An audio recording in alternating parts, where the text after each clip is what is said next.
माझे पणजोबा मुळात ते स्वतः सिव्हिल इंजिनियर होते. ओके. आणि ते कोळशाच्या खाणींमध्ये काही कामासाठी हं. मुंबईला माहीत होती. हं. परत येत होते आणि त्यांना ट्रेनमध्ये एक मोत्यांचा व्यापारी अचानक भेटला आणि त्यांच्या बऱ्याच काही गप्पा झाल्या आणि तेव्हापासून त्यांनी अचानक ठरवलं की आपण आता मोत्याचा व्यापार सुरू करू. ओके. अर्थात तेव्हा घरातनंच त्यांनी सुरुवात केली. हं. मग ते हळूहळू लोकांच्या घरी जाऊन मोती विकायचे.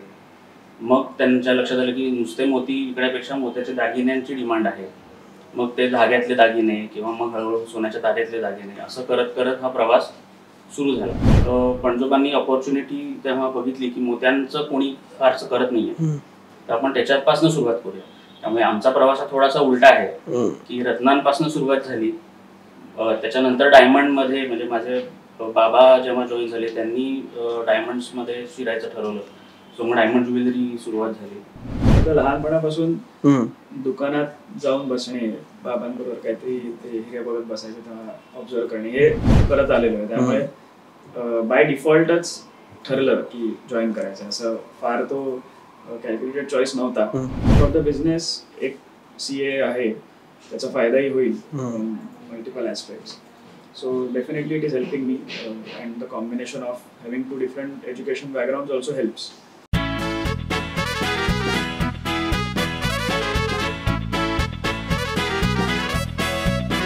नमस्कार. MHA-MTB गप्पा या आपल्या लाडक्या मराठी पॉडकास्ट शोमध्ये मी उमंग काळे तुम्हा सगळ्यांचं हार्दिक स्वागत करतो. नमस्कार. आपल्यासोबत आज आहेत कुणाल दिलीप लागू आणि पराग दिलीप लागू, डिरेक्टर्स ऑफ द लागू बंधू ज्वेलर्स. तुमचं स्वागत आहे या शोमध्ये. तर सुरुवातीला मला विचारावंसं वाटतं की while moving from the third generation, तुमची आता फोर्थ जनरेशन आहे right? While moving from the third generation to fourth generation, तुमची मनस्थिती काय होती किंवा काय विचार करून you entered in to this business? म्हणजे एक फॅमिली लेगसी आहे, एक खूप मोठा ब्रँड आहे जो ऑलरेडी एस्टॅब्लिश्ड आहे, त्यात शिरताना व्हॉट वर युअर थॉट्स? तुम्ही म्हणाल तसं लिगसी मोठी होती, त्याच्यामुळे दडपण नक्कीच होतं. पण ही लिगसी पुढे न्यायला पाहिजे हे नक्कीच डोक्यात होतं. त्याच्यामुळे ग्रॅज्युएशन झालं, त्याच्यानंतर मग ठरवलं की जॉईन करूया. तर अर्थातच जॉईन होताना भरपूर स्टाफ होता. तर त्यांच्याकडनं म्हणजे बाबा तर ऑलरेडी होते, बाबांसाठी सगळ्यांकडे रिस्पेक्ट होता. तर आता नव्याने आपण जायचं आणि त्या सगळ्या लोकांना हँडल करायचं, ही एक प्रोसेस होती शिकण्याची. म्हणजे त्याच्यात पण त्या करताना सुद्धा भरपूर काही शिकायला मिळालं. आणि हळूहळू मग आता जसं म्हणतात की practice makes a man perfect, तर गोष्टी आपण हळूहळू करत जातो आणि शिकत जातो. तर हा प्रवास चालूच आहे अजूनही आणि पुढे अजून बरंच काही करायचं. So similar for me also की खरं तर लहानपणापासून दुकानात जाऊन बसणे, बाबांबरोबर काहीतरी ते हिरे बघत बसायचे तेव्हा ऑब्झर्व करणे हे करत आलेलो आहे. त्यामुळे बाय डिफॉल्टच ठरलं की जॉईन करायचं. असं फार तो कॅल्क्युलेटेड चॉईस नव्हता. अँड देन शिक्षण झाल्यानंतर लगेच जॉईन केलं आणि आता ऑलमोस्ट 7-8 वर्ष झाली. So but by qualification your a CA right? Okay. So यांनी इंजिनिअरिंग केलं माझ्या. सो तेव्हा मला बाबांना मी फॉलो करायचो, त्यांनी कॉमर्स केलं म्हणून मी कॉमर्स केलं. ओके. आणि सगळे CA करत होते म्हणून मी CA केलं आणि मला आवडायला लागलं ते. So obviously it was a tough course, पण I was enjoying it. So आणि सगळ्यांनी हेही सांगितलं की फॉर द बिझनेस एक CA आहे, त्याचा फायदाही होईल multiple aspects. So definitely it is helping me and the combination of having two different education backgrounds also helps. So बघूया आता मी कसं कॉन्ट्रीब्यूट करतोय हे हळूहळू लोकांना होपफुली जाणवेल. त्याचा प्रयत्न चालू. So when it started with Lagu Bandhu Motiwale. You were traders in pearls and gemstones. मग त्याच्यानंतर हळूहळू सोन्याचे व्यापारी होतानाची जी ट्रान्झिशन आहे, त्यातल्या कुठल्या फेजमध्ये तुम्ही जॉईन झालात आणि तेव्हा कसे होते चॅलेंजेस? तर मी मोतीवाले हे बरोबर तुम्हाला सुरुवात कशी झाली ती पण एक कहाणी आहे की माझे पणजोबा मुळात ते स्वतः सिव्हिल इंजिनियर होते. ओके. आणि ते कोळशाच्या खाणींमध्ये काही कामासाठी मुंबईला माहीत होती, परत येत होते आणि त्यांना ट्रेनमध्ये एक मोत्यांचा व्यापारी अचानक भेटला आणि त्यांच्या बऱ्याच काही गप्पा झाल्या आणि तेव्हापासून त्यांनी अचानक ठरवलं की आपण आता मोत्याचा व्यापार सुरू करूया. अर्थात तेव्हा घरातनंच त्यांनी सुरुवात केली. मग ते हळूहळू लोकांच्या घरी जाऊन मोती विकायचे. मग त्यांच्या लक्षात आलं की नुसते मोती विकण्यापेक्षा मोत्याच्या दागिन्यांची डिमांड आहे.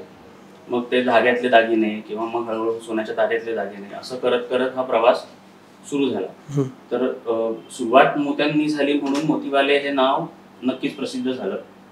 पण हळूहळू मग त्याच्यात मोत्याबरोबरच येणारा कडा म्हणजे पोवळं, म्हणून मग पोवळ्याचे दागिने, मग इतर काही रत्न जसं काही माणिक पाचू असतील. तर म्हणजे टिपिकली कुठल्याही ज्वेलर्सची सुरुवात ही सोन्याच्या दागिन्यांपासून होते. पण या उलट पणजोबांनी ऑपॉर्च्युनिटी तेव्हा बघितली की मोत्यांचं कोणी फारसं करत नाहीये, तर आपण त्याच्यापासून सुरुवात करूया. त्यामुळे आमचा प्रवास हा थोडासा उलटा आहे की रत्नांपासून सुरुवात झाली, त्याच्यानंतर डायमंड मध्ये, म्हणजे माझे बाबा जेव्हा जॉईन झाले त्यांनी डायमंड्स मध्ये शिरायचं ठरवलं. सो मग डायमंड ज्वेलरी सुरुवात झाली. आणि मग थोडंसं प्लेन गोल्डचं पण पाहिजे की आलेल्या कस्टमर्सना आपण सगळी व्हरायटी दिली पाहिजे, या हिशोबाने प्लेन गोल्ड सोन्याचे दागिने देखील आपल्याकडे आता असतात. सो मग हे जे मोती आहेत ते मोती कल्चर्ड पर्ल्स असतात की नॅचरल सी मधले असतात की फ्रेश वॉटर मधले असतात किंवा पूर्वी होते? मोती आहेत. अर्थात म्हणजे मी जे व्यापाऱ्यांचा उल्लेख केला त्यांनी कल्चर्ड मोत्यांपासून सुरुवात केली. ओके. कल्चर्ड मोती अशासाठी की ते जास्त प्रमाणात उपलब्ध असतात. खरे मोती म्हणजे कमी प्रमाणात आढळल्यामुळे किंमत खूप जास्त असते. पण मग सर्वसामान्य लोकांना दागिन्यांमध्ये जर ते वापरायचे झाले तर त्याची किंमत खूपच जास्त होईल. म्हणून मग कल्चर्ड मोती हा एक चांगला उपाय आहे. कारण कल्चर्ड मोती सुद्धा शिंपल्यातच तयार होतो. म्हणजे त्याची मोती बनण्याची प्रोसेस फक्त आपण सुरुवात त्याची करतो, पण मोती घडवण्याचं काम तो शिंपल्याच करत असतो. त्यामुळे तसा तो नॅचरल मोतीच आहे. त्यामुळे त्याला तो जो शाईन येतो तो नॅचरलच असतो आणि त्यामुळे तो तेवढा सुंदर दिसतो. सो नाव अपार्ट फ्रॉम मोतीज यू सेड, तुम्ही म्हणलात की जेमस्टोन्स आणि सेमी प्रेशियस स्टोन्स, पोवळा, हिरा, पाचू. तर सामान्य जनतेला आम्हाला माहिती आहे की पोवळा किंवा हिरा एस्पेशली हिरा कोळशाच्या खाणीतच मिळतो. तर तो रॉ फॉर्ममध्ये मिळाल्यापासून ते कितव्या प्रोसेसपर्यंत यावा लागतो आणि मग तुम्ही ते विकत घेता? सो आम्ही तसे व्हॅल्यू चेन म्हणतो, ते बरेच पुढे शेवटी होता. माइंड्स टू मार्केट ना इनफॅक्ट आम्ही एक एक्झिबिशन किंवा प्रेझेंटेशन ठेवतो गिरायकांसाठी. त्याच्यात आम्ही हा प्रवास एक्सप्लेन करतो. सो आपल्याला जनरली माहिती आहे की साऊथ आफ्रिकेत ह्या माइन्स आहेत. खरं तर पूर्वी भारत हा सर्वात मोठा प्रोड्युसर होता डायमंडचा एकेकाळी. गोलकोंडा माइन्स ह्या फेमस आहेत त्याच्यासाठी, कोहिनूर हिरा तिकडनं आलेला आहे. तर त्या मायनिंग होतं त्यांचं. मायनिंग होताना कित्येक टन दगड हलवल्यानंतर 1 कॅरेट वर्थ ऑफ हिरे त्यातनं मिळतात. आणि ते तुम्ही म्हणाल तसं क्रिस्टल रॉ फॉर्म मध्ये असतात. ते त्या रॉ फॉर्म मध्ये म्हणजे त्याचं अर्थात दगडापासून सेपरेशन होऊन त्या रॉ फॉर्म मध्ये त्याला साइट्स म्हटलं जातं. त्या साइट्स म्हणजे एक्झिबिशन असतं, थोडक्यात ऑक्शन असतो त्या मोठ्या, आपण त्याला दगड म्हणूया सध्या, पण तो अर्थात क्रिस्टलाइन फॉर्म मध्ये. आणि मग तो तसा डायमंड विकला जातो. ते साईट होल्डर्स विकत घेतात त्या ऑप्शन मध्ये. ते विकत घेतल्यानंतर त्याचं कटिंग पॉलिशिंग हे 90% अशा हिऱ्यांचं कटिंग पॉलिशिंग हे सुरत मध्ये होतं. म्हणून आपण सुरतला diamond capital of the world म्हणतो की 90% हिरे कट अँड पॉलिश होतात सुरतमध्ये, जगातले.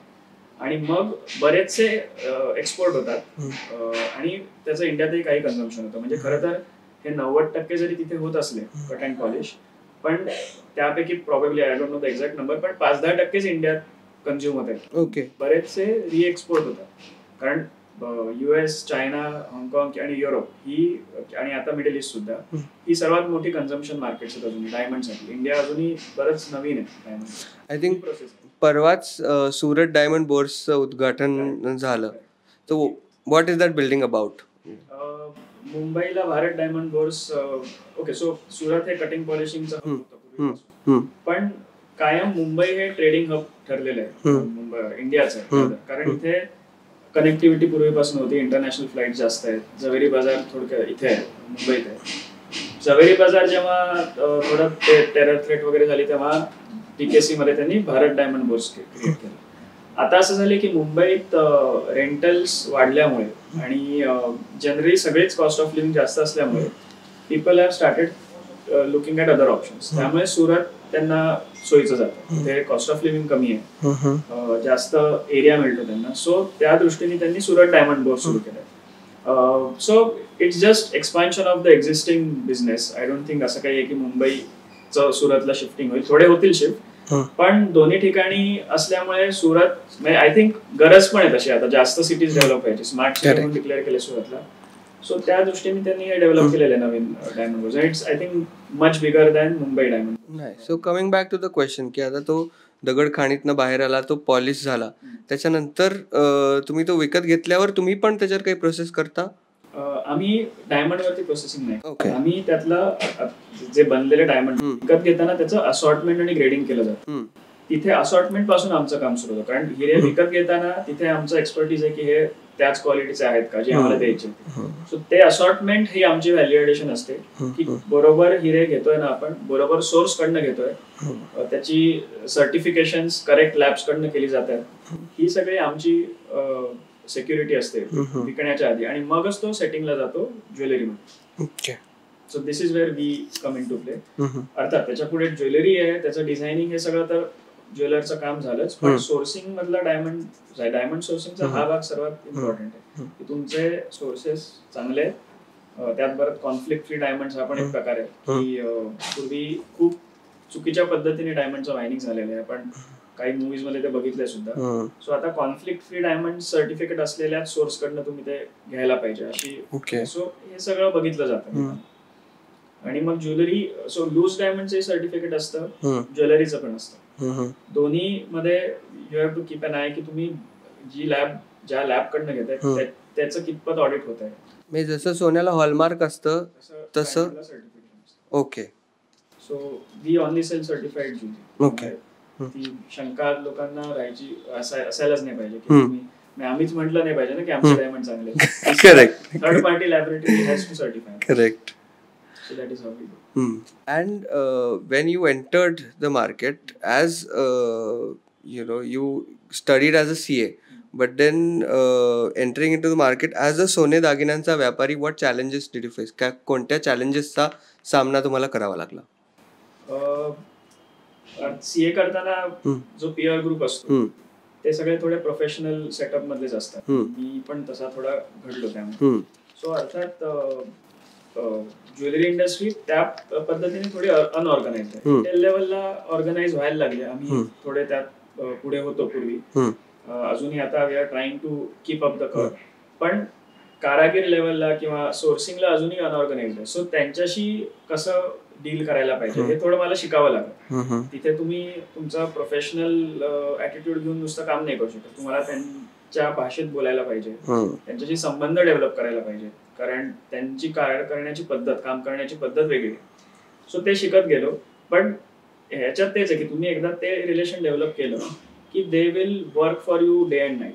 म्हणजे त्यांची कारागीर काही आहेत आमचे, इतकं काम करण्याची डिसिप्लिन अमेझिंग आहे जी मी प्रोफेशनल सेटअप मध्ये पण नाही बघितलं. ते म्हणजे they will put their heart in the design. हे जे आहे ना ते तुम्हाला असंच मिळणार नाही, तुम्हाला ते डेव्हलप करायला लागतं. सो इन अ सेन्स हे कारागिरांचं स्किल आणि त्यांच्याबरोबरचं रिलेशन डेव्हलप करणं is also an additional brand value that you bring in. बरोबर. आणि हेच म्हणजे हे काय मी स्वतःच असं म्हणणार नाही, हेच आम्ही ऑब्झर्व केलं आमच्या आईबाबांना करताना, आजोबांना करताना. ते बघितलं, त्यांच्याकडनं शिकलो. तेव्हा कळलं की ह्या पद्धतीने जर आपण वागलो, ट्रीट केलं त्यांना, तर ते आपले दागिने चांगले घडवणार.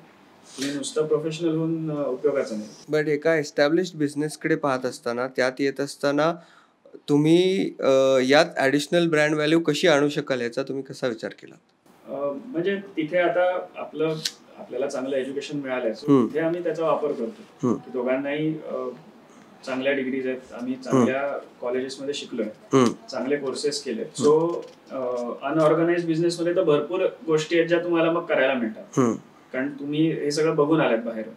So right from good kind of software, volume handle करायला चांगली सॉफ्टवेअर इम्प्लिमेंट करणं, मार्केटिंग मध्ये नवीन काय ट्रेंड्स चालू आहेत ते स्टडी करणं, कुठल्या टाईपच्या एक्झिबिशन्स मध्ये तुम्ही असायला पाहिजे, हे सगळं तुमचं म्हणजे तिथे आम्ही आय बिलीव्ह जो चेंज घडवतोय तो तिथे दिसून येईल आधी.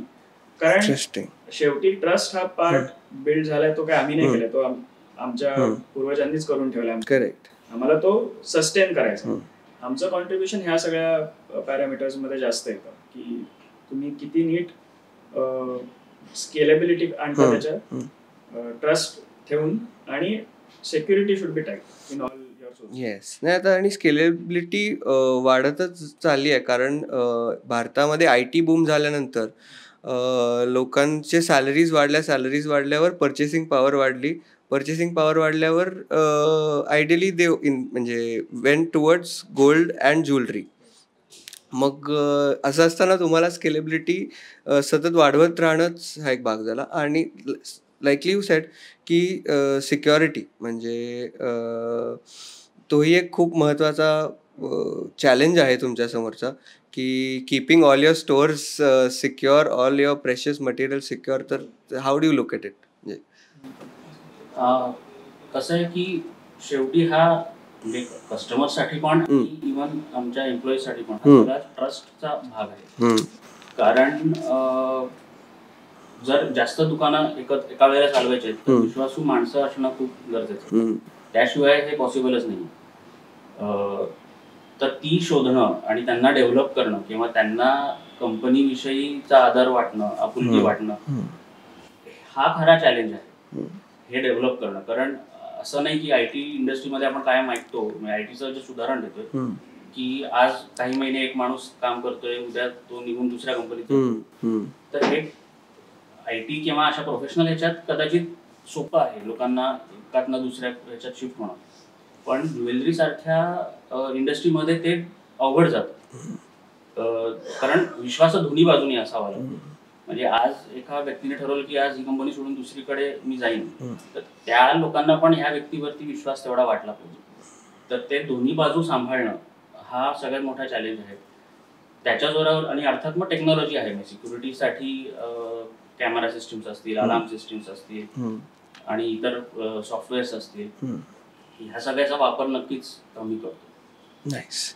कन्झ्युमर एक्सपिरियन्सचा तुम्ही जेव्हा विचार करता तेव्हा कोणत्या गोष्टी तुम्हाला महत्त्वाच्या वाटतात, आणि साधारण आत्ताच्या चेंजिंग ट्रेंडनुसार तुम्ही काय अडॅप्टेशन्स त्याच्यामध्ये केले?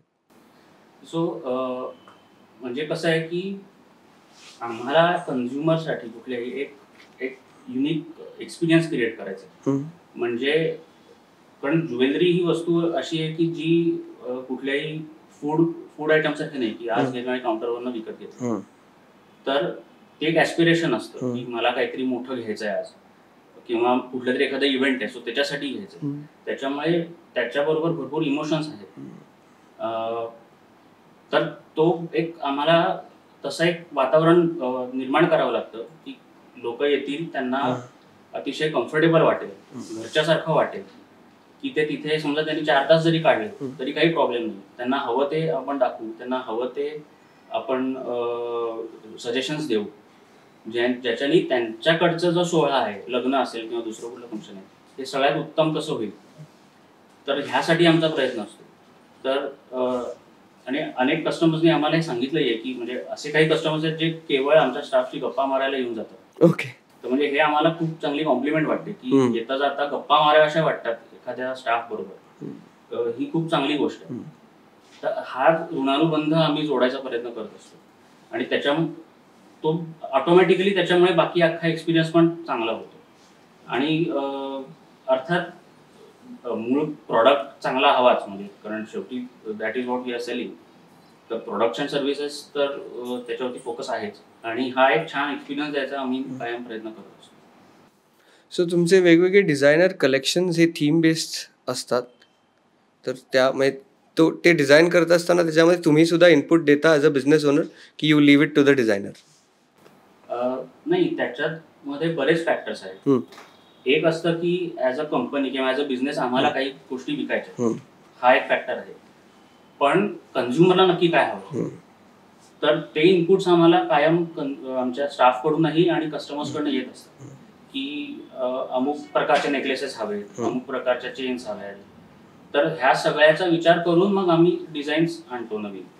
तो मग असं आहे का की मिलेनियल्ससाठी वेगळे आणि जेन झीसाठी वेगळे ज्वेलरी अशी डिझाईन करावी लागली आहे ही जनरेशन वाईज असं काही? आता ते करावं लागतं, कारण आता आपण म्हणतो ना, जनरेशन पूर्वी जर 30 वर्षाची होती तर 10 वर्षाचीच आहे, तर 10 वर्षांनी जनरेशन चेंज. सो आता तो पेस आणावा लागतो की हे सेग्रिगेशन, की ह्यांना या टाईपच्या कस्टमरला तुम्ही ही डिझाईन दाखवायची. जेनझी साठी तर आता, कारण जेनझीचं आता सुरू होईल परचेसिंग ज्वेलरी सारख्या हाय व्हॅल्यू कमोडिटीज, सो त्यांच्यासाठीचा विचार आता आम्ही सुरू करतोय की लास्ट इयर आम्ही 14 कॅरेट मधली डिझाईन आणली, कारण त्यांच्यात ऍक्सेप्टेबिलिटी आहे 14 कॅरेटची. पूर्वीच्या लोकांना असं वाटतं की हे इम्प्युअर सोनं, पण नवीन जे लोक आहेत त्यांना इन्फॉर्मेशन शोधायची बरीच साधनं आहेत की 14 कॅरेट हे हॉलमार्क असतं. So you know how much purity is there in that. So they are okay की आपल्याला 14 कॅरेट हॉलमार्क मिळतंय ना, मग आपल्याला कमी व्हॅल्यू सोन्याची वस्तू मिळते, and it is hallmark gold. म्हणजे त्यात काहीच हे नाहीये, चुकीचं काही विकत नाहीये. सो त्यातली ज्वेलरी आम्ही विकायला लागलो. So we have also started doing that, की आता नवीन लोकांना काय टाईपची ज्वेलरी द्यायची. नाईस. मग ब्रँड इनोव्हेशन्स म्हणून तुम्ही काय काय गोष्टी केल्यात? आता पूर्वीचं म्हणजे सांगतो मी, आणि आता काय करतोय, स्कीम्स जेव्हा आता आपल्याला सगळ्यांकडे आहेत असं नाही, मंथली स्कीम्स, तर त्यावेळेला आम्ही we are among the early ones. I wouldn't say आम्हीच पहिले होतो, पण ज्यांनी ह्या स्कीम्सचा प्रकार बऱ्यापैकी लोकांना समजावला आणि त्याचा सक्सेस मिळवला, की तुम्ही मंथली इन्व्हेस्ट जेव्हा करता, सी स्पेशली मागच्या जनरेशनमध्ये तर ज्वेलरी एक कंपल्सरी पार्ट होता कन्झम्पशनचा. आता थोडं पॅटर्न्स बदलत आहेत, तर त्यांना वर्षाच्या शेवटी काही ना काहीतरी घ्यायचं असायचं.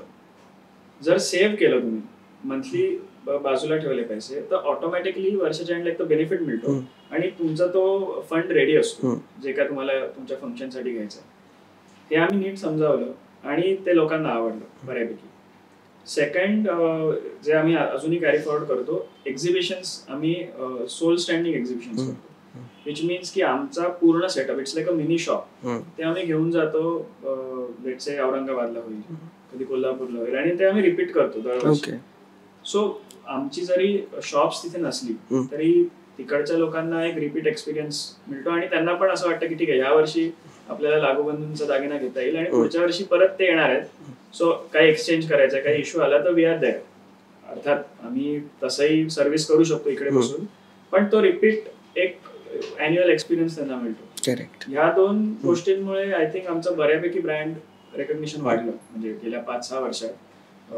जे जरी आमचा स्टोअर प्रेझेन्स मुंबई आणि पुणेच आहे पेपर, पण पूर्ण महाराष्ट्रात नाव नोंद आहे, कारण आम्ही तिथे जात असतो आणि पूर्ण व्हरायटी घेऊन जातो, लेटेस्ट कलेक्शन घेऊन जातो. असं नाही की थोडेच दागिने घेऊन गेले, कमी व्हरायटी बघायला मिळते. It's like a mini shop for 3 days. आणि आता परत जॅन नंतर ती अनाऊन्स होती पुढची एक्झिबिशन्स. नाईस. सो आपण दागिने जेव्हा विकत घेतो तेव्हा एखादी गृहिणी असेल किंवा त्याने महिला दागिने स्वतःसाठी विकत घेतात किंवा त्यांच्या आप्तजनांसाठी इन द सेन्स बहिणींसाठी, आईसाठी असे विकत घेतात, किंवा आपण सोन्याचा विचार गिफ्टिंग म्हणून पण करू शकतो का, किंवा लोक करतात का? हो, गिफ्टिंग जनरली गिफ्टिंगसाठी कॉइन्स किंवा वळी असा जास्त विचार होतो. ओके. पण आता मगाशी हा म्हणाला तसं की जी नवीन जनरेशन ज्यांच्याकडे परचेस पॉवर आता येते, त्यांना लहान लहान आणि लाईट वेट गोष्टींची डिमांड जास्त आहे. तर त्याप्रमाणे त्याची म्हणजे काय होतं की एखाद्या वस्तूची किंमत देखील कमी कमी होते. तशा वस्तू आपल्याकडे पण अवेलेबल आहेत. ओके. म्हणजे 20,000ची, 25,000ची. सो ह्या रेंज मध्ये गिफ्टिंगचा म्हणजे गिफ्टिंगसाठी विचार जास्त केला जातो. करेक्ट. त्यामुळे ज्वेलरी देखील आता गिफ्ट करणं हे सोपं झालेलं आहे. तर नक्कीच गिफ्टिंगच्या दृष्टीने पण विचार वाढलेला आहे कस्टमर्सचा. मग याच्यामध्ये फक्त महिलांचीच आभूषणे आहेत की पुरुषांची पण आभूषणे आहेत? पुरुषांची पण आहेत. ओके. म्हणजे अंगठ्या आहेत किंवा चेन्स आहेत, आणि आता लग्नाला वगैरे शेरवानी किंवा असं असेल तर त्याच्यावरती घालायला मोत्याच्या माळा आहेत, मोत्याची काही नेकलेसेस आहेत. तर हे पण आपल्याकडे उपलब्ध आहे, जे आपण नक्की मेल ऑडियन्ससाठी देऊ शकतो. म्हणजे मग ब्रेसलेट त्याच्यामध्ये झालं, बाजूबंद असतील त्याच्यानंतर हल्ली लग्नांमध्ये एक फॅशन आहे की मोत्याचा पागोटा सुद्धा बरीच लोक घालतात, तर ते पण खरे मोती असतात की खऱ्याचे करू शकतो. म्हणजे ओके, पुन्हा मी मगाशी म्हटलं तसं की खऱ्या मोत्यांची व्हॅल्यू खूप जास्त होते. तर तुमचं बजेट कसं आहे त्याप्रमाणे आपण ऑप्शन्स देऊ शकतो. तर नक्की हे सगळं आपल्याकडे करता येतं. In fact adding to that point आणि मग जो कस्टमर एक्सपिरियन्स का ब्रँडचा पॉइंट होता की what we do different from other jewellers, आम्ही कस्टमर ऑर्डर्स म्हणजे मेड टू ऑर्डर वरती भरपूर फोकस देतो. Okay, good part of our business is actually that. त्याच्यात बरीच मेहनत करावी लागते. म्हणून तुम्ही खूप मोठ्या चेन्स मध्ये गेलात, जनरल हा कस्टमर फीडबॅक आहे, तर दे विल नॉट एंटरटेन, कारण त्यात एम्प्लॉईचा वेळ बराच जातो, बॅकएंडचं काम बरंच असतं. पण आम्ही पूर्वीपासनं की नाही म्हणायचं नाही, कारण कोणीतरी आलंय, त्यांना रिक्वायरमेंट आहे, त्यांचं काहीतरी त्यांच्या डोक्यात एक डिझाईन आहे, तर will try, will do it. So तो एक ऍस्पेक्ट आहे. आणि आम्ही जेव्हा कस्टमर सर्व्हे करतो, फीडबॅक घेतो, तर हा एक स्टँड आउट पॉइंट आहे, फॅक्टर असतो का ते लागू बंधूकडे येतात. That brings me to my next question ki being a legacy brand, when new entrants come into the market with suddenly out of one night there are multiple stores across Mumbai म्हणा किंवा ठाणे किंवा MMR region म्हणा, म्हणजे मग brands बघायला गेलं तर जॉयलुकास असेल किंवा मलबार गोल्ड असेल किंवा मनुभाई ज्वेलर्स असेल, तर ते असे अचानक इमर्ज होतात. त्यांचा तुम्हाला challenge, do you see it as a challenge or as an opportunity? Opportunity. I tell you why. आपण क्लोथिंगचं एक्झाम्पल घेऊया ना. आपल्याकडे जिथे आपण राहतो तिथे पूर्वीचा एखादा शॉप असेल जिथे आपण विकत घेतोय. आता बरेच MNC म्हणजे जेव्हा मल्टी ब्रँड रिटेल अलाव केलं त्याच्यानंतर आले, तरी त्यांच्यातल्या ज्यांनी नीट त्यांनी अपग्रेड केलं, त्यांचं सिंगल स्टोअर अजूनही ते आता AC असेल किंवा आता त्याचं काहीतरी नवीन स्वरूप असेल, पण ही still that. Similarly single store जरी असला, आम्ही we can be categorized as regional chain, कारण आमची 7 स्टोअर्स आहेत, पण सिंगल स्टोअर जरी असेल and if they are upgrading to the needs they can sustain. Opportunity अशासाठी आहे की हे जे नवीन लोक येत आहेत ते ऑर्गनाइज्ड सेक्टर मध्ये मोडले जातात. सो अनऑर्गनाइज्ड कडून ऑर्गनाइज्ड कडे जो शिफ्ट होतोय त्याला ते कॅपिटलाइज करतात. आता हा शिफ्टच एवढा मोठा आहे सगळ्याच बाबतीत. GST आल्यापासून तर खूप जास्त आहे, कारण कंपल्सरीच आहे तुम्हाला सगळं ऑर्गनाइज ठेवणं. सो तुम्ही जर ऑर्गनाइज झालात ना तर ऑटोमॅटिकली हा बेनिफिट तुम्हालाही मिळणार आहे. तुम्ही अनऑर्गनाइज राहिलात तर मग टफ आहे, तुमचा बिझनेस थोडा त्यांच्याकडे जाईल. सेकंड ऍस्पेक्ट आहे की द पाय इज ग्रोईंग. तुम्ही म्हणालात जी कन्झम्पशन स्टोरी आता सुरू झाली आणि पीपल आर सेइंग की पुढची 10 वर्ष तरी ती चालेल, त्या इन्क्रीज कन्झम्पशन मधला पार्ट सगळेच त्यांच्याकडे खेचायला बघणार. तुम्ही त्याचा घेऊ शकता, त्याची ती ऑपॉर्च्युनिटी तुम्ही क्रिएट करू शकता. सेकंड असतं जेव्हा नवीन मार्केटमध्ये असं कोणतरी येतं, म्हणजे पनवेल उदाहरण घ्या. पनवेल काय जुनं मोठंच झालं, म्हणजे पण 5-6 वर्षापूर्वी आपण म्हटलं तर तिकडचे बरेच कस्टमर्स दादरला यायचे, कारण पनवेलला कोणी ज्वेलरी सारखं हाय व्हॅल्यू शॉपिंग करत नसेल. पण आता तिथे मोठे ब्रँड्स एकदा आले म्हटल्यावर ते मॅच्युअर झालं मार्केट. आता तुम्ही तिथे जरी गेलात ना तरी ते अजून वाढतंय मार्केट, त्यामुळे तुम्हाला ऑपॉर्च्युनिटी असते तिकडे. That is what we feel, that is how we look at this. So like you said ki the opportunities are rising, the purchasing power has increased, and असा एक ट्रेंड पाहायला मिळालाय की लोक सोन्याकडे आता इन्व्हेस्टमेंट म्हणून सुद्धा बघतात.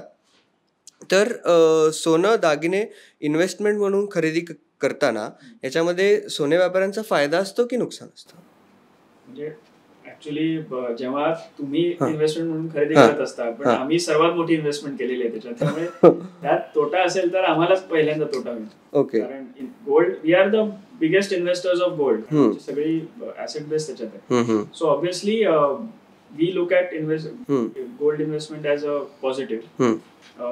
तुम्ही जेव्हा इन्व्हेस्ट करता गोल्डमध्ये तर प्युअर सोन्यात तुम्ही केलं किंवा कॉइन घेतलं तर हे पूर्णपणे इन्व्हेस्टमेंटच झाली त्यात आमचा काही लॉस गेन नसतो. करेक्ट. ज्वेलरीमध्ये जेव्हा करतो अगदी क्रूडली सगळं ओपन करायचं झालं तर मेकिंग चार्जेस हे ज्वेलरची व्हॅल्यू ऍडिशन असते, right, because that is what has gone in to making the jewellery. ती सोडली तर तुम्हाला पूर्ण सोन्याची व्हॅल्यू तुम्हालाच मिळणार असते.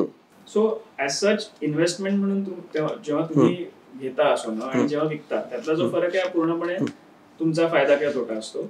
मेकिंग चार्जेस हा कायम सोनाराचा किंवा पण मग काही ठिकाणी असे आपण ऍड्स बघतो की झिरो मेकिंग चार्जेस, मग झिरो मेकिंग चार्जेस वर विकत घेतलेले दागिने असतील ते त्याच सो जनरली तुम्ही त्या ऍड्स क्लिअरली बघितलं तर त्यात कधी टिपिकली सोन्याच्या दागिन्यांवर नाही नसतं. ओके. ते सगळं you have to break down, you have to look at the terms and conditions, कारण ते शक्य नाही. मग तुम्हाला नीट बघायला पाहिजे की काय टाईपचे दागिने विकताय. करेक्ट. ऑफकोर्स ट्रस्टवर्दी चेन्स असतील तर तुम्ही डोळे झाकून घेऊ शकता, कारण आता काय हॉलमार्क आहे त्यामुळे तुम्हाला प्युरिटीचा काही प्रश्नच नाही येणारच नाही. पण टिपिकली त्यामुळे 0 पर गोल्ड ज्वेलरी देणार नाही कोणी. कॉइन्स तर देऊ शकतात, कारण it is like buying pure gold. आणि आपण आत्ता सध्या ज्या फेजमध्ये आहोत, म्हणजे डिसेंबर मिडमध्ये आहोत, वेडिंग सीझन जोरात सुरू आहे. त्या धावपळीच्या वेळेत तुम्ही मला वेळ दिलाय, तर ही वेडिंग सीझनची वेळ तुमच्यासाठी कशी असते? म्हणजे ज्यांच्या घरात लग्न कार्य असतं त्यांच्याकडे अर्थात धावपळ असतेच, पण त्याचबरोबर त्या लग्न कार्याला सर्व्हिस प्रोव्हाइड करणारे किंवा ऑक्सिलरी सर्व्हिसेस देणारे जी लोक असतात त्यांच्याकडे पण धावपळ असते, तर तुमची धावपळ कशी असते? हा म्हणजे सीझन खरा ज्वेलरी इंडस्ट्रीचा सीझन टिपिकली गणपतीपासून सुरू होते. ओके. आणि ती साधारण पाडवा ते अक्षय तृतीयापर्यंत असते. म्हणजे पावसाळा हाच एक थोडासा म्हटलं तर down period, relatively down period असतो. तर धावपळ तर ही पार्ट अँड पार्सल आहे. आणि लग्न कार्यामध्ये कसं होतं की फक्त एका व्यक्तीसाठी कोण खरेदी करत नसतं, पूर्ण फॅमिली इन्व्हॉल्ड असते. तर अर्थातच अख्ख्या फॅमिलीला एकत्र बसून त्यांना हवे ते दागिने देणं ह्याच्यात एफर्ट खूप आहे. पण त्याच्यात आम्हाला एक वेगळा आनंद असतो की आपण एखाद्या कुठल्या तरी घराच्या एखाद्या सोहळ्यासाठी एवढी मदत करू शकलो. तर आमचा स्टाफही खूप त्या बाबतीत काय म्हणायचं खूप एन्थुझियास्टिक असतो की जास्तीत जास्त लोकांना सर्व्हिस देऊ शकू. तर धावपळ तर अर्थात होणारच, पण त्याचा आपण फ्रॉम बिझनेस पर्स्पेक्टिव्ह एक ऑपॉर्च्युनिटी पण असते की नवीन डिझाईन्स आणू शकतो, नवीन कलेक्शन्स आणू शकतो. तर वेडिंग कलेक्शन आमचं आता मी सगळ्या स्टोर्समध्ये अवेलेबल आहे. आमचं आता नवीन कॅम्पेन सुरू आहे, दागिन्यांचं गाव असं आम्ही त्याला म्हटलंय. म्हणजे मग अशी तुम्ही कन्झ्युमर एक्सपिरियन्स जे म्हणाला हे त्याच्याशीच रिलेटेड आहे की आपण म्हणतो की सुट्टीमध्ये लोक आपल्या गावी जातात का, तर तिथे एक कम्फर्ट असतो की आपलं गाव आहे, आपलं घर आहे, आपल्याला हवं ते तिथे मिळेल. तर आम्ही असं मानतो की लागूबंधू ही दागिन्यांसाठी लोकांची ती जागा आहे, म्हणून लागूबंधू हे दागिन्यांचं गाव आहे. तर तुम्हाला मग अगदी गिफ्टिंगसाठी लहान वस्तू घ्यायची असो की लग्नासाठी एकदम भरजरी काही घ्यायचं असो, लागूबंधू is a place to be. त्यामुळे हे दागिन्यांच्या गावी तुम्ही जरूर या असं सगळ्यांनाच आवाहन करीन. म्हणजे लवली. मग या वेडिंग सीझन दरम्यान घडलेले काही गमतीशीर किस्से किंवा कस्टमर फीडबॅक्स? गमतीशीर किस्से म्हणजे असं बरेचदा झालेलं आहे की अंगठी लास्ट मिनिट ऑर्डर होते, तर लिटरली मांडवात आम्ही डिलिव्हरी दिलेली आहे. सो होत असतं म्हणजे, किंवा USA ला जायचं असतं तर एअरपोर्ट वरती लास्ट मिनिट जाऊन डिलिव्हरी. टिपिकली तुम्ही जे म्हणालात धावपळीचा सगळा सीझन असतो, तर ह्याच गमतीशीर गोष्टी असतात की रात्री 12 वाजेपर्यंत काहीतरी थांबून करायचंय आणि स्टेशनवर डिलिव्हरी दिलेली आहे, एअरपोर्टवर दिलेली आहे. फ्लाईट्स ज्यांच्या असतात, आणि या सीझन मध्ये बरेच लोक फ्लाय डाऊन करतात याच्यासाठी, त्यामुळे ते येतातच 10 दिवस आधी, 10 दिवसात लग्न असतं. सो त्या म्हणजे असंही झालेलं आहे की एअरपोर्टवरनं मी डायरेक्ट दुकानात बोलवलंय, माझ्या काही मित्रांनाच अंगठी हवी होती. सो ते घरी पोहोचायच्या आधी ज्वेलरी स्टोअर मध्ये होते, त्यांनी तिथे अंगठीची ऑर्डर दिली, मग ते घरी गेले. असं काय काय होत असतात किस्से धावपळ असली की. बरोबर. आणि आता लग्नासोबतच जसं तुम्ही म्हणलात की गणपतीपासनं दागिने खरेदीचा सीझन चालू होतो, तर असंही आपल्याकडे महाराष्ट्रात प्रथा परंपरा आहे की देवासाठी आपण दागिने करतो.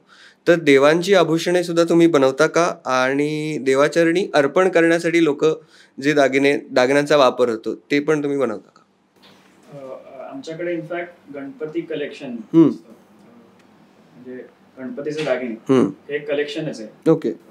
बरेच त्यात कंठियार तुम्ही तोडे बनवू शकता, कानवेल असो का, कानचेन, कानवेल किंवा कर्णफूल, परशू, बरेच त्याच्यात दागिने आम्ही घडवतो. सोन्यामध्ये असतात ते.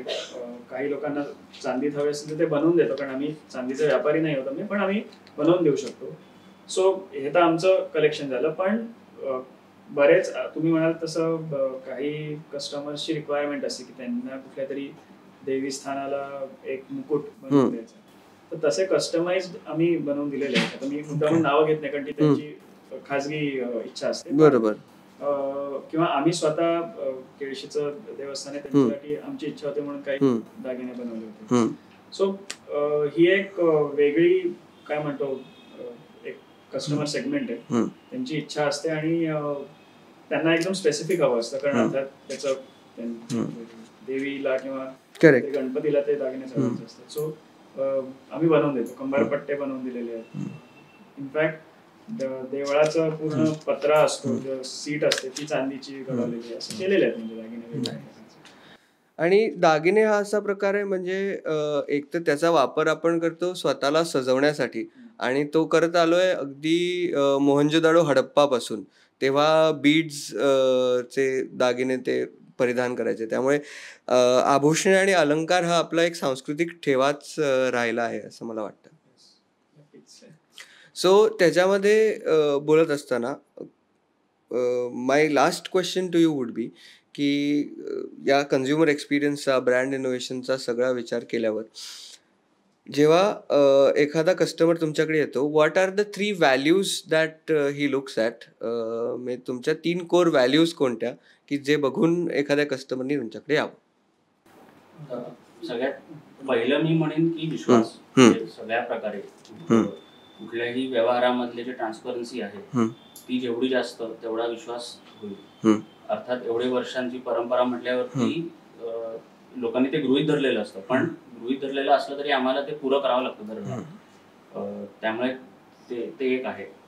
दुसरं आहे की एक काय म्हणायचं, मी म्हटलं तर कन्झ्युमर एक्सपिरियन्स जो आम्हाला क्रिएट करायचा, तर ती दुसरी व्हॅल्यू आम्ही जपू शकतो की नुसतं आलं आणि काहीतरी घेतलं असं नाही. आम्हाला एक खूप लॉंग टर्म रिलेशन ठेवायचं त्या कस्टमर, की आज नाही त्यांच्या पुढच्या 4 पिढ्या पण आपल्याकडे आल्या पाहिजे, ह्या दृष्टीने आमचा कायम विचार असतो.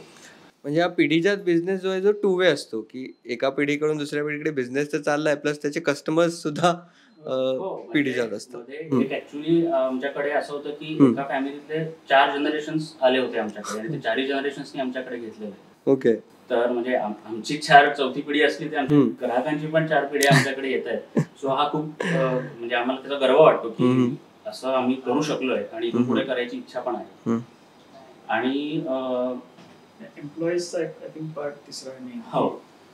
म्हणजे आपण of course caring for the society, पण पहिले म्हणजे आमचे employees. So that would be the third highlight when we talk about values. I think की एम्प्लॉईज जेव्हा मी म्हणतो तेव्हा मग कारागीर, वेंडर्स सगळे झाले की त्यांना आम्हाला इक्वल स्थान द्यायला पाहिजे. आम्ही देतो, कारण त्यांच्याशिवाय हे सगळं शक्य नाहीये. ते म्हणजे ऍव्हरेज असे बरेच एम्प्लॉईज आहेत, 20-20 वर्ष आमच्याकडे काम करतात. So they have helped us through thick and thin असं म्हणता येईल. वेंडर्स पण आहेत, म्हणजे की हे जे लास्ट मिनिट देऊ शकतो ते काय सगळं आमच्या जोरावर नसतं. बरंच काय काय असतं की आउटसोर्स वेंडर्स असतात, ते आहेत त्याच्यात. सो ह्या सगळ्यांसाठी केअर करणं हेच आम्ही समजतो की सोसायटीसाठी वेगळं काही तुम्हाला करायचं असेल त्याच्यापेक्षा हेच आम्ही करतो. टिपिकली व्हॅल्यू असते की you should be aware of the society. So I think by doing this we are in a way. आता last but not the list, तुमच्या MBA मधला तुमच्या प्रोजेक्टचा एक प्रश्न विचारतो की तुमच्या बिझनेसचे USP काय? म्हणजे जी ब्रँड USP पूर्वीपासून असोसिएट झाले ती म्हणजे मोती, मोतीवाले. त्यामुळे अजूनही आम्ही सर्वे केले तरी ते स्टँड आउट होतं. आमच्याकडे ऍक्च्युअली मोती घेत पण नाही, ते घेतात आता, पण त्यांना मोती म्हटलं की लागू बंधू असं ते असोसिएशन आहे. So that is our USP. तुम्ही कुठल्याही आमच्या दुकानात गेलात तर जेवढी व्हरायटी मिळेल मोत्यांच्या दागिन्यांची ती कुठे नाही मिळणार. सेकंड इज मी म्हटलं तसं कस्टमायझेशन. सो तुम्ही आलात की तुम्हाला आवडलं नाही, पण जे काय तुमच्या डोक्यात आहे ते आम्ही बनवून देऊ शकतो, आणि इन ॲट अ गुड पेस. म्हणजे असं नाही की खूप वेळ घेऊ आम्ही त्याच्यासाठी. सो मोती ही प्रोडक्ट रिलेटेड झाली, मेक टू ऑर्डर ही एक सर्व्हिस एलिमेंट झाला त्यातला. आणि थर्ड आता जी आम्ही डेव्हलप करतोय ती म्हणजे डिझाईन लेड ब्रँड ग्रोथ हवी आम्हाला, की आम्ही आमची चांगली डिझाईन जी ट्रेंडी आहेत ती आमच्याकडे अवेलेबल असतील, हा ॲश्युरन्स तुम्हाला वाटेल. तो तुम्हाला अजून पुढच्या 1-2 वर्षात बराच आणि प्रॉमिनेंटली दिसेल की आम्ही डिझाईन्स मध्ये पण लिडिंग असू, जी आताच्या कस्टमरला आवडते. हे 3 आपल्याला म्हणता येतील. सो डिझाईन इनोव्हेशनसाठी क्रिएटिव्हिटीसाठी ब्रेकिंग द मोनॉटनी महत्वाची असते. सो अपार्ट फ्रॉम जेव्हा तुम्ही सोनं विकत नसता तेव्हा तुम्ही काय करत असता? सो मला रनिंग आवडतं, अगदी फुल नाही पण 10 किलोमीटर मॅरेथॉन्स किंवा एरवी पण कधी सायकलिंग. सो जनरली ट्रॅव्हलिंग तर आहेच, पण ते काय रोज करू नाही शकत. So running is something I like. Squash हा एक गेम आहे जो मी खेळतो, म्हणजे त्यांनी थोडं स्ट्रेस बस्टर सारखं पण होतं. सो ह्या 2 गोष्टी I think they keep me going. मला ट्रेकिंगची आवड आहे भरपूर, त्याच्यामुळे वीकेंडला किंवा कधी वेळ मिळेल तेव्हा ट्रेकिंगला जातो. आणि म्युझिकची आवड आहे, तर म्युझिक ऐकणे अर्थात आहेच. आणि मग आता फ्लूटही शिकतोय. अरे वा. तर कारण मग तो कसा आहे की बाकी सगळं फ्लूट वाजवताना मी आणि ती फ्लूट आम्ही दोघंच असतो, बाकी सगळं जग नसतं तिथे. तर त्यामुळे तो काय अर्धा तास पाऊण तास असतो आठवड्यातला, तो मी खूप एन्जॉय करतो. Very nice. तर मित्र, हे होते लागू बंधू. थँक्यू सो मच, तुम्ही आलात आणि छान माझ्याशी गप्पा मारल्यात. आपण सोन्याचा व्यापार कसा होतो, हिरे मोत्यांचा व्यापार कसा होतो आणि लागू बंधू मोतीवाले यांच्याबद्दल अधिक चर्चा केली. त्याबद्दल खूप खूप धन्यवाद. Thank you so much. येस. तर मित्र हो, पाहत राहा तुमचा लाडका मराठी पॉडकास्ट MHA-MTV गप्पा. MHA-MTVला सबस्क्राईब करायला विसरू नका आणि असाच एक खमंग एपिसोड घेऊन येईन पुढच्या आठवड्यात. तोपर्यंत पाहत राहा MHA-MTV. धन्यवाद.